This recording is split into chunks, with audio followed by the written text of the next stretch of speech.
নমস্কার বন্ধুরা, আমার কুকিং চ্যানেলে আবারও সবাইকে স্বাগত। আজ আমি আপনাদের জন্য নিয়ে চলে এসেছি এই প্রচণ্ড গরমে ঠান্ডা ঠান্ডা ম্যাঙ্গো আইসক্রিমের রেসিপি। প্রথমে আমি আইসক্রিম বানানোর জন্য 500 গ্রাম দুধ ভালো করে গরম করে ফুটিয়ে 250 গ্রাম করে নেব। তার জন্য দুধ আমি গরম করতে বসিয়ে দিয়েছি। দুধটা প্রায় ঘন হয়ে এলে আমি এখানে স্বাদ মতো চিনি দিয়ে দেব। চিনি দিয়ে আরও 5 মিনিটের মতো দুধটা ভালো করে ফুটিয়ে নেব। তারপরে দুধটা গ্যাস থেকে নামিয়ে আমি এখানে ঠান্ডা হতে দেব। তারপরে আইসক্রিমের জন্য আমি একটা এখানে বড় আম নিয়ে নিয়েছি। আমটা একটা বটির সাহায্যে 3 টুকরো করে কেটে নেব।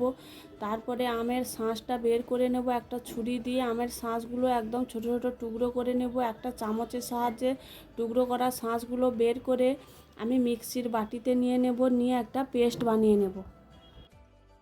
তারপরে আমটা আমি এখানে ভালো করে পেস্ট করে নিয়েছি। তারপরে আগে থেকে যে দুধটা ঘন করে রেখেছিলাম ওটা ঠান্ডা করে নিয়েছি। ওর মধ্যে আমের পেস্টটা দিয়ে দেব, দিয়ে ভালো করে আমি মিশিয়ে নেব। মিশ্রণটি ভালো করে মেশানো হয়ে গেলে আমি এখানে আইসক্রিমের ট্রে একটা নিয়ে নিয়েছি। তার মধ্যে ভালো করে মিশ্রণগুলি সমস্ত খাপে ঢেলে নেব, নিয়ে মুখটা বন্ধ করে দেব।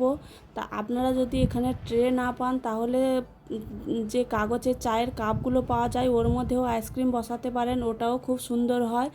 তারপরে আমি এই আইসক্রিমের ট্রেটা ডিপ ফ্রিজে 7 থেকে 8 ঘন্টার মতো রেখে দেব।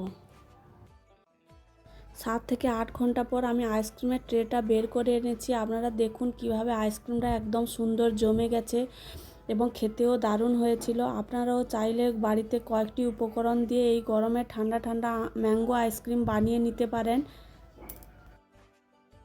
ভিডিওটি ভালো লেগে থাকলে আমার চ্যানেলটি সাবস্ক্রাইব করে দেবেন।